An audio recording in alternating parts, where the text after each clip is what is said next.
Hello and welcome to Seasoned and Smart. I'm Rachel Pennellatore, Quality Assurance Specialist for Greater Lynn Senior Services, and today I'm here with Liz Bulkley and Andrew Wallace, who are coordinators for the Kiosk project.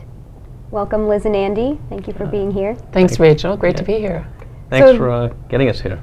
So to start off, could you tell us a little bit about what the kiosks are and what this project is? Right. The Kiosks for Living Well is a project that was launched last year that brings a program of kiosks which is made up of a touchscreen computer called an IN2L machine, a laptop, 2 advisors, and occasionally travel counselors and options counselors to 3 locations on the North Shore. Right now there's 1 kiosk set up at the Beverly Council on Aging that is sponsored by Senior Care. There's a 2nd kiosk set up in Danvers at the Longevity Connection that is sponsored by North Shore Elder Services, and we're very excited that there is now 1 set up at the Lynn Public Library that is sponsored by GLIS. So there are 3 of them across the region that are being sponsored by the 3 ASAPs, and you mentioned a number of staff that might be available there on any day. Could you talk a little bit about some of the things they're able to help you with? Sure. Do you want to, Andy? Sure. We can assist people with, it's more fun and games. It's helping people with travel arrangements, offering them options for travel as well as health concerns, exploring different options if they have any. It's offering ability to Skype with family and friends, as well as listen to music and do exercises. We have a great exercise bicycle that attaches to one of the computers. We offer driver assistance checks that you can check to make sure that your driving ability is okay. There's a wide variety of different things, as well as we have a wide assortment of brochures and pamphlets from Senior Care, from Greater Lynn Senior Services and North Shore Elder Services. And so who can use these kiosks that are set up in these locations? Really anybody can use the kiosks. They were originally designed for seniors and people with disabilities, but we're finding that people of all ages come by and take advantage of the kiosks. And one of the things that we're really eager to promote through the kiosks is health and wellness and community engagement. And we're finding that all ages are drawn to it, not really kids so much, but adults, seniors, people who have an interest in being more fully engaged in their communities and taking part in active lives. And it's really a way to foster that engagement. One of the other things, Andy mentioned several of the programs that are possible. One of the other things we're doing at the kiosk right now is promoting scrapbooking. It's virtual scrapbooking. We're inviting people to bring in their photographs so that we can help them construct like a memoir of sorts. So that's really for anybody. And what other resources can you connect with besides what would be immediately available there in the space? Well, there are opportunities to learn about employment. Employment Express has a number of websites that we have bookmarked on the computer, on the laptop, and on the IN2L machine, the It's Never Too Late machine. And also employment counselors sometimes come to the kiosks and have been coming regularly to the site in Beverly, and that has worked out very, very well for a number of people to get that, one-on-one exposure to somebody who can really help them as they're navigating employment opportunities that may exist in the region. So are there plans for other kiosks or to expand what's available at the 3 that are currently operating?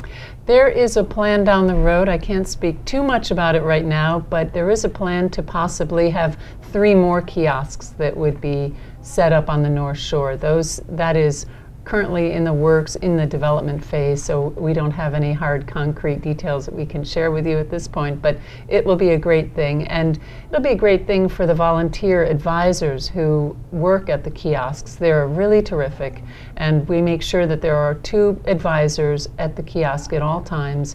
That way, if a consumer, a person comes by and wants to get to know something about maybe an exercise video, wants to practice doing some gentle exercises, and another person shows up, that person can be greeted by an advisor and can talk about other resources, other opportunities that exist that are part of the kiosk. What type of training do they have, or how does someone become a volunteer advisor? Well, we're eager for volunteer advisors. We're looking forward to more and more all the time. And the training is pretty comprehensive.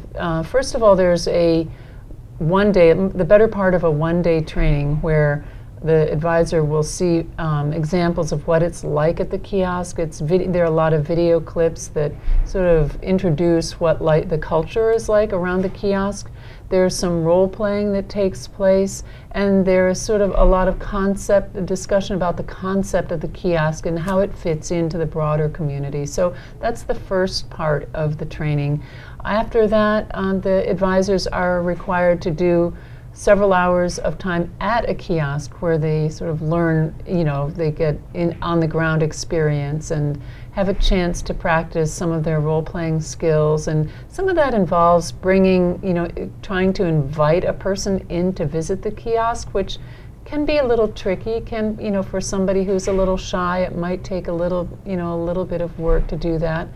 But on top of the time at the kiosk itself, we hold monthly workshops that are really great breeding grounds for terrific things that we learn about the kiosk. We do more role playing, we have lunch, which is wonderful. This is why I'm trying to encourage more volunteers to come and join us, because it's a great opportunity to meet the other advisors, to share some stories, and to learn about how the kiosk can really benefit the community. One thing I just like to say that we partnered with the North Shore Community College to develop the curriculum for the advisor training, and spent a long time with them working this out. So it is pretty extensive training that they go through before they are put out in the field.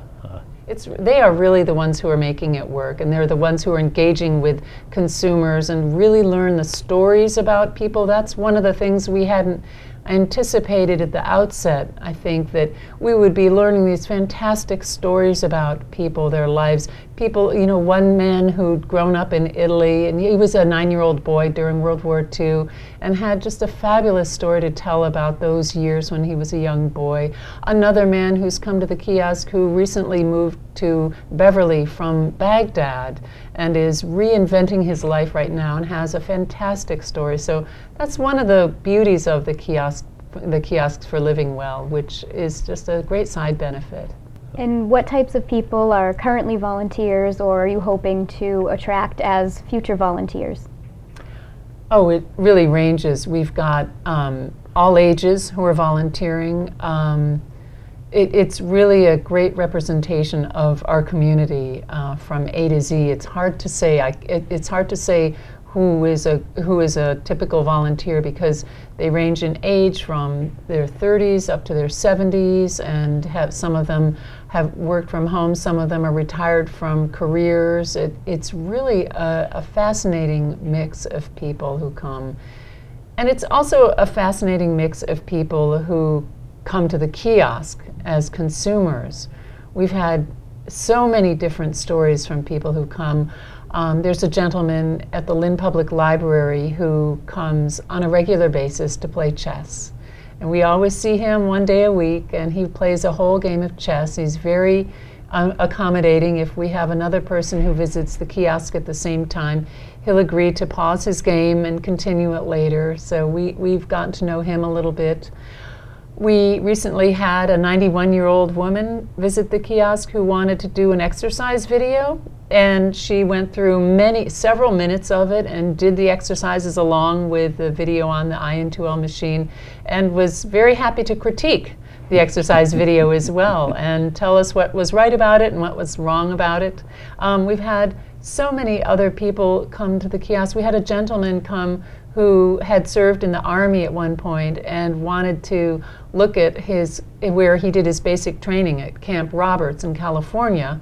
He wanted to search it on Google Earth, so we facilitated that so he could check out where he where he'd spend his time, and he was identifying the buildings that, where he had slept and eaten and all those kinds of things. He also was very interested in doing some of the trivia programs that come on the IN2L machine. So it's a broad range. Yeah, many people come and they are interested in one thing, and it leads to another, which leads to another, and we can show them more and more of the tools and programs that we have, and it really engages them. And often they come back looking for more information or just fun. So it sounds like there's a lot happening, and very little of it is actually, based on focusing on the technology or being able to use that. It's more about the community connection and the engagement. Absolutely, that's definitely the case, and we're finding that's why people come back. It's not because they're yearning to play around on the computer or get to know the tools better. It's really because they like that interaction. They like being connected to the community in ways that maybe they haven't explored that much yet. And so how can people get more information about these kiosks if they're interested? Well, they can come to a kiosk. The Beverly kiosk is open on Tuesday mornings from 9 to 1:30. And right now the Lynn Public Library kiosk is open on Wednesdays and Thursdays from 11:30 to 1:30. In Danvers, the kiosk is open on special scheduled times, not any one time in a given week. And I think people could call Gliss, they could contact me, they could telephone me at 781-586-8592, or they could email me also.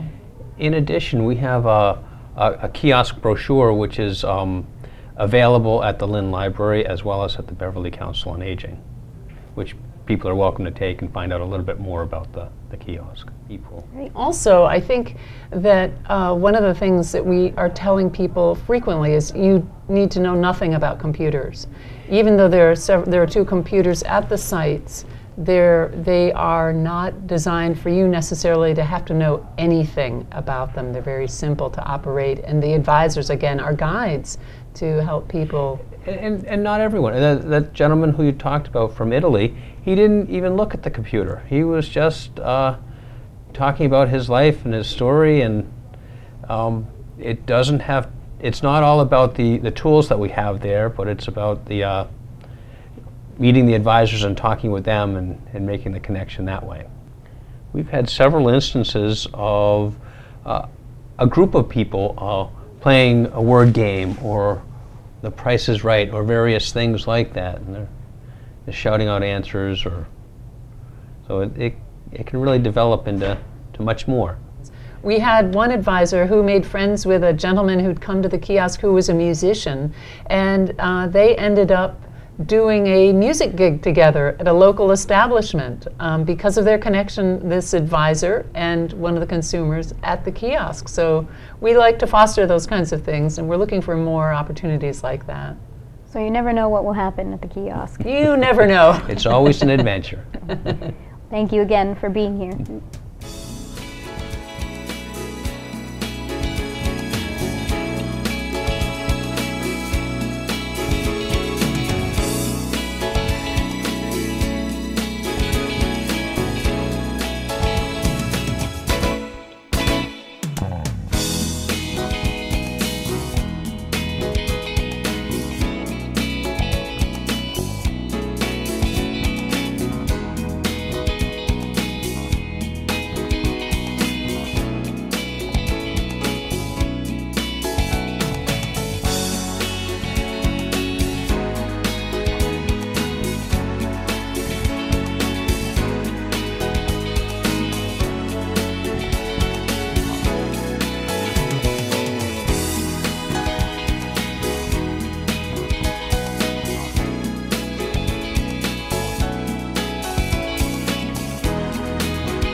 So can you tell me what you're working on here today at the kiosk? Well, we are playing a game called Dictionary, which is a word game. And it's almost like the game Boggle, where it gives you 7 letters all scrambled, and you have to come up with as many words as you can in a certain period of time. And Marie, have you visited the kiosk here before? I have visited it before, and I did learn a few things. It was very interesting. But this I really want to do this. I didn't realize they had a word game. Yeah, so you haven't done the fun and games before. What else have you worked on here? The exercise one that was that you had the screen in front of you and you could choose your destination while you were exercising. Oh, yeah. And where did you bike to or bike through? It was some woodland thing. Maybe the redwoods. So you went through Yeah, it was woods. It was ride some through the woods. woods? Yeah, it's very nice. It was interesting. How did you hear about the kiosk here? I met Robin because I knew Robin from another group. So, well, I don't know if it's the same group, but anyway, I knew her because I volunteered to knit. So that's how I knew her, and I wanted to know what she was doing. And so how did you get involved here? Why did you decide to come and use the kiosk? Well, because the more computer skills you have, the better off you are. Yes, certainly that's true today. Because the more you know, the better off you are. All I have learned is from my children, and they don't always. They're only giving you information over the phone. They're not here in person like she is, or the rest of the people here. And it really is helpful. And so aside from some of the help with the computer skills, what else have you been able to do with the advisors here? You mean as far as this program? Mm-hmm. Well, I think it's friendly. I think that it makes you feel like you're learning something, but that it's fun learning. It's a lot of fun learning. Mm-hmm. So can you think of anything that, aside from finishing your Dictionary, what you'd like to do in the future with the kiosk? Well, I think I'm going to have to go back and look at what other options there are. Because now that I'm doing this, see, I don't even want to talk to you. I want to finish. I want to finish the game. I want to see what else they have. So you're interested to see what else the machine can do and help you with? Mm-hmm. All right. Well, thank you for letting us interrupt your game for a moment. Oh, well, thank you. I have to finish the game. See if I'm going to be a winner. I'm sure you will. Thank you. Thank you. I'm here with Loretta, one of the community advisors for the kiosk. Welcome, Loretta. Thanks for chatting with us for a few minutes. Thank you for having me. Can you tell us how you got involved with the kiosk and why you decided to volunteer? Well, I am on the board of directors for the North Shore Elder Services in Peabody, and the GLIS people came when they had presented this program, and I was lucky enough to attend that. And I really felt that this was such a great program for elders, and we need all the types of education and fun and sociability for seniors because isolation is a big problem for them. And so I volunteered, and I haven't been sorry. I've learned a lot, and I hope I have contributed something. So you said you haven't been sorry you volunteered. So can you talk a little bit about what your initial expectations were and how they have been met or have changed since you started working with the kiosk? Well, they were pretty clear in the demonstration that they gave. They showed us a video, and they gave us an example of just what an advisor would do, because that's what we're called. And so I immediately saw that they were addressing the needs of so many elders, because there's so many factions to this kiosk and to this information bureau, I like to call it, that I knew that there were so many people waiting out there for just something like this. And I thought, well, it's great. I have the time and the interest. So I think maybe that I can be contributing. And I haven't been disappointed. I've been over to the Beverly Council on Aging. This is my second time over here. and I've attended all the training classes, and each time I come, it just reinforces my first impression of what a great program this is going to be. And I did have a little story about a woman, because over here they have dances at 9:30 in the morning, and I was here that one of the mornings, and I just stepped outside in the hall because we didn't have too much advertisement up, and I said to the lady going by, I said, "Oh, have you been in to listen to the program that we now have for seniors?" And she said, "No, I haven't." Well, I said, you could be one of the first ones to know about this, and then you can go and tell your friends.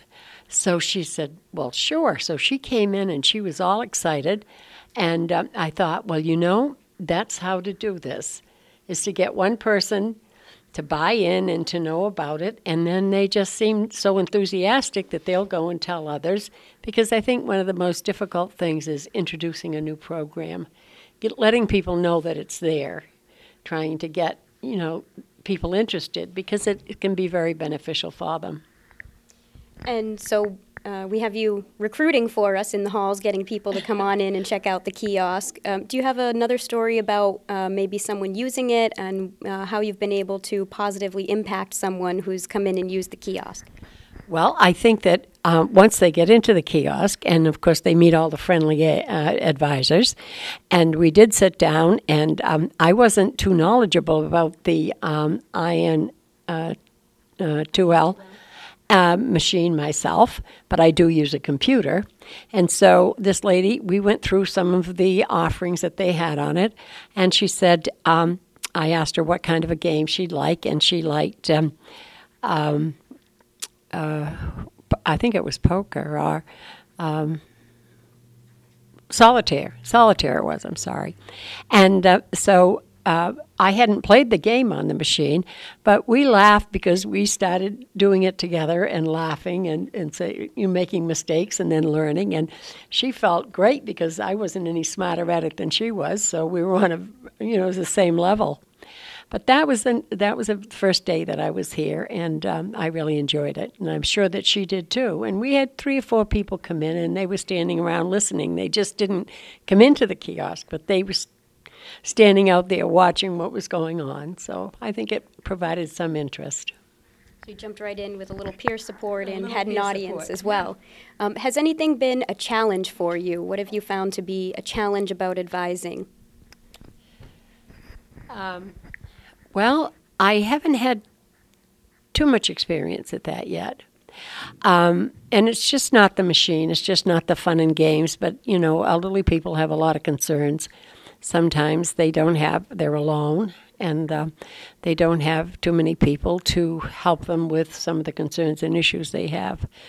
But I think that not only having fun and games, but to be able to explore something that they haven't had any experience with gives them kind of a feeling of confidence and pride in what they're doing, because it's something new and they're accomplishing it, and a great sense of achievement, no matter how small it is. And then, of course, too, it opens up a new world for them, because they have the Skype, and some people don't have children in the immediate area or grandchildren, and once they learn that they can talk and see their loved ones and get response back, I mean, that is overwhelming for them. They say, who could have imagined that this could happen, So there's just a lot of benefits and a lot of, I think, a lot of areas for people to really enjoy themselves and have more sociability. And what about for you as the advisor? What has been your favorite part? Well, I think just showing something to someone who hasn't had an experience in a certain thing before. But for me, it's been new experiences for me. So I'm a benefactor as well as, helping out. And I think we'll grow in this. We'll have a lot more that we find that as we go along. I think it's a work in progress, and I think I really do have a lot of faith that this program is really going to make a lot of changes in people's lives. It's a shared learning experience for all of us. Thank you.